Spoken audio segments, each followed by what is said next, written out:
ರೈತ ಆಧುನಿಕತೆಗೆ ಒಗ್ಗಿಕೊಳ್ಳುತ್ತಿಲ್ಲ. ಅವಕಾಶಗಳು ಹಾಗೂ ಕೌಶಲ್ಯ ರೈತನ ಬಂಡವಾಳವಾಗಿದ್ದು, ರೈತನಿಗೆ ಆಧುನಿಕವಾಗಿ ಮಾರುಕಟ್ಟೆಯನ್ನ ವಿಸ್ತರಿಸಲು ಕೇಂದ್ರ ಸರ್ಕಾರದ ಕೃಷಿ ಮಸೂದೆಗಳು ಜಾರಿಗೆ ಬಂದಿದೆ ಎಂದು ರಾಜ್ಯ ಬಿಜೆಪಿ ಕಾರ್ಯಕರ್ತರ ತರಬೇತಿ ಘಟಕದ ಮಾಜಿ ಸಂಚಾಲಕ ವಿಶ್ವೇಶ್ವರ ಭಟ್ ಬಂಗಾರಡ್ಕ ಹೇಳಿದರು. ಅವರು ಪುತ್ತೂರು ರೈತ ಹಿತರಕ್ಷಣಾ ವೇದಿಕೆ ವತಿಯಿಂದ ಲಯನ್ಸ್ ಸೇವಾ ಮಂದಿರದಲ್ಲಿ ನಡೆದ ಕೇಂದ್ರ ಸರ್ಕಾರದ ಕೃಷಿ ಮಸೂದೆ 2020 ಕುರಿತ ಸಾಧಕ ಬಾಧಕಗಳ ಕುರಿತು ವಿಚಾರ ಸಂಕಿರಣದಲ್ಲಿ ವಿಷಯ ಮಂಡನೆ ಮಾಡಿದರು. ಕೇಂದ್ರ ಸರ್ಕಾರ ಜಾರಿಗೆ ತಂದ ಕೃಷಿ ಮಸೂದೆಗಳನ್ನು ಪ್ರಸ್ತುತ ತಪ್ಪು ಎಂದು ಹೇಳಲು ಸಾಧ್ಯವಿಲ್ಲ. ಮುಂದೊಂದು ದಿನ ಸಮಸ್ಯೆ ಉಂಟಾದರೆ ಬದಲಾವಣೆ ಮಾಡಲು ಸಾಕಷ್ಟು ದಾರಿಗಳನ್ನು ಅದು ಮಸೂದೆ ತಿದ್ದುಪಡಿಯಲ್ಲಿ ಇಟ್ಟುಕೊಂಡಿದೆ ಎಂದು ಹೇಳಿದ ಅವರು, ಕೇವಲ ಎಪಿಎಂಸಿ ಮಾತ್ರ ಮಾರುಕಟ್ಟೆಯಲ್ಲ, ಇಡೀ ದೇಶವನ್ನೇ ಮಾರುಕಟ್ಟೆ ಎಂಬ ಸ್ಥಿತಿಗೆ ತಂದು ರೈತನಿಗೆ ತಾನು ಬೆಳೆದ ಬೆಳೆಗಳನ್ನ ಎಲ್ಲಿ ಬೇಕಾದರೂ ಮಾರಾಟ ಮಾಡಬಹುದು ಎಂಬ ನೀತಿಯನ್ನ ಕೇಂದ್ರ ಸರ್ಕಾರ ಜಾರಿಗೆ ತಂದಿದೆ. ದಕ್ಷಿಣ ಕನ್ನಡದಲ್ಲಿ 45% ಮಾತ್ರ ರೈತ ಕೃಷಿಯಲ್ಲಿ ತೊಡಗಿಸಿಕೊಂಡಿದ್ದು, ಈ ಮಸೂದೆ ಆತನಿಗೆ ಅರ್ಥ ಆಗುತ್ತಿಲ್ಲ ಎಂದು ಹೇಳಿದರು.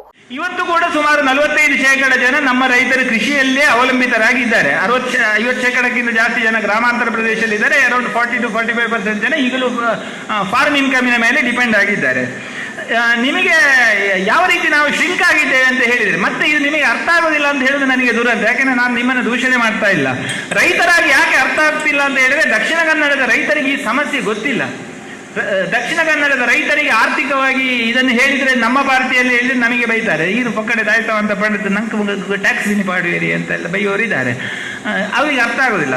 ಬಟ್ ಸಮಸ್ಯೆ ಏನಿದೆ ಅಂತ ಹೇಳಿದ್ರೆ, ಘಟ್ಟದ ಮೇಲೆ ಶಿವಮೊಗ್ಗದಿಂದ ಮೇಲೆ ಅಲ್ವಾ ಸುರೇಶ್ ಘಟ್ಟದ ಮೇಲೆ ಅಂತ ಹೇಳುದು, ಘಟ್ಟದ ಮೇಲೆ ಅಂತ ಹೇಳೋದು, ಶಿವಮೊಗ್ಗದಿಂದ ಮೇಲೆ ಗಂಗಾ ನದಿಯ ತಪ್ಪಲು ಪ್ರದೇಶದವರೆಗೆ ಇಂಥ ಜಾಗವನ್ನು ಪ್ಲೇಟೋ ಅಂತ ಏನೋ ಕರೀತಾರೆ. ಅದು ಒಂದೇ ರೀತಿಯ ಹೆಚ್ಚು ಕಡಿಮೆ ಕೃಷಿ ಇರುವಂಥ ಜಾಗ. ಅಲ್ಲಿ ಎಷ್ಟು ಶ್ರಿಂಕ್ ಆಗಿದೆ ನಮ್ಮ ಕೃಷಿಕರ ಸ್ಥಿತಿ ಅಂತ ಹೇಳಿದರೆ, ಅಲ್ಲಿ ಇವತ್ತು ಅವರ ಕಾರಣಕ್ಕಾಗಿ, ಅವರು ಸೋತ ಕಾರಣಕ್ಕಾಗಿ ನಮ್ಮ ಜಿ ಡಿ ಪಿ ಅಂತ ನಾವು 10%, 12%, 8% ಒಂದು ಜಗಳ ಮಾಡ್ತೇವೆ.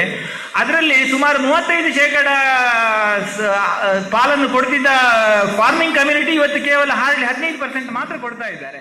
ಪುತ್ತೂರು ಎಪಿಎಂಸಿ ಅಧ್ಯಕ್ಷ ದಿನೇಶ್ ಮೆದು, ಹೇಮನಾಥ ಶೆಟ್ಟಿ ಕಾವು, ರೈತ ಹಿತರಕ್ಷಣಾ ವೇದಿಕೆ ಪ್ರಧಾನ ಕಾರ್ಯದರ್ಶಿ ನವೀನ್ ರೈ ಚೆಲ್ಯಡ್ಕ, ನ್ಯಾಯವಾದಿ ಕುಮ್ರಾ ದುರ್ಗಾಪ್ರಸಾದ್ ರೈ, ಗ್ರಾಮಾಭಿವೃದ್ಧಿ ತಜ್ಞ ಸುರೇಶ್ ಕಂಜರ್ಪಣೆ, ಜೆಡಿಎಸ್ ರಾಜ್ಯ ಕಾರ್ಯದರ್ಶಿ ಎಂಪಿ ಸದಾಶಿವ ಪಾಲ್ಗೊಂಡಿದ್ರು.